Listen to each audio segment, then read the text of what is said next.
ଆସନ୍ତୁ ଏକ୍ସେଲର ତିନୋଟି ଜବରଦସ୍ତ ସମ୍ ଫର୍ମୁଲା ବିଷୟରେ ଜାଣିବା। ତେବେ ଚାଲନ୍ତୁ ସବୁଠୁ ସରଳ ଫଙ୍କସନ୍ରୁ ଆରମ୍ଭ କରିବା। ସମ୍ ଫର୍ମୁଲା ଏକଦମ ସିଧାସଳଖ, ଯାହା ବି ସିଲେକ୍ଟ କରିବେ ସବୁକୁ ଯୋଗ କରିଦେବ। ଧରନ୍ତୁ ଆମ ପାଖରେ କିଛି ସଂଖ୍ୟା ଅଛି ଏବଂ ଆମକୁ ଏହାର ମୋଟ ଦରକାର। ଏଥିପାଇଁ ଫର୍ମୁଲା ହେଉଛି is equal to sum of A1 A5। ବାସ୍ ଏତିକି। ଆଉ ଦେଖନ୍ତୁ ଫଳାଫଳ ହେଲା 150। କେତେ ସହଜ। ଏବେ ସମିଫ୍ ବିଷୟରେ ଜାଣିବା, ଯେଉଁଠି ଆମେ ଗୋଟିଏ ସର୍ତ୍ତ ଲଗାଇ ପାରିବା। ଏଠି ଆମେ କେବଳ ଫୁଡ୍ କ୍ୟାଟେଗୋରୀର ଖର୍ଚ୍ଚକୁ ଯୋଗ କରିବାକୁ ଚାହୁଁଛେ। ତେଣୁ ଆମେ ଏହି ଫର୍ମୁଲା ବ୍ୟବହାର କରିବା, ଯାହା କେବଳ ଫୁଡ୍କୁ ଖୋଜିବ। ଫଳାଫଳ ହେଲା 5। ଦେଖିଲେ ତ, ଏହା ଟ୍ରାଭେଲକୁ ଛାଡ଼ିଦେଲା। ଆଚ୍ଛା, ଯଦି ଆମ ପାଖରେ ଗୋଟିଏରୁ ଅଧିକ ସର୍ତ୍ତ ଥାଏ, ତେବେ କ'ଣ କରିବା? ଏବେ ଆମେ କେବଳ ଜାନୁଆରୀ ମାସର ଫୁଡ୍ ଖର୍ଚ୍ଚ ବାହାର କରିବାକୁ ଚାହୁଁଛେ।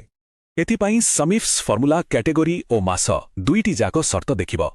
ଫଳାଫଳ ହେଲା 200, କାରଣ କେବଳ ଗୋଟିଏ ରେକର୍ଡ ଦୁଇଟି ସର୍ତ୍ତ ପୂରଣ କରୁଛି। ଚାଲନ୍ତୁ ଏବେ ଏହି ତିନୋଟି ଫର୍ମୁଲାକୁ ଏକାଠି ତୁଳନା କରି ଦେଖିବା। ଏଗୁଡ଼ିକୁ ମନେ ରଖିବା ପାଇଁ ଗୋଟିଏ ସହଜ ଉପାୟ ଅଛି। ଯଦି ସବୁକିଛି ଯୋଗ କରିବାର ଅଛି, ତେବେ ସିଧା ସମ୍ ବ୍ୟବହାର କରନ୍ତୁ। ଯଦି କେବଳ ଗୋଟିଏ ସର୍ତ୍ତ ଅଛି, ତେବେ ସମିଫ୍ ଆପଣଙ୍କ କାମରେ ଆସିବ। ଆଉ ଯଦି ଏକରୁ ଅଧିକ ସର୍ତ୍ତ ଅଛି, ତେବେ ସମିଫ୍ସ ହେଉଛି ସଠିକ୍ ପସନ୍ଦ। ତେବେ ଭାବନ୍ତୁ, ଏହି ଫର୍ମୁଲାଗୁଡ଼ିକ କାମକୁ କେତେ ସହଜ କରିପାରିବ।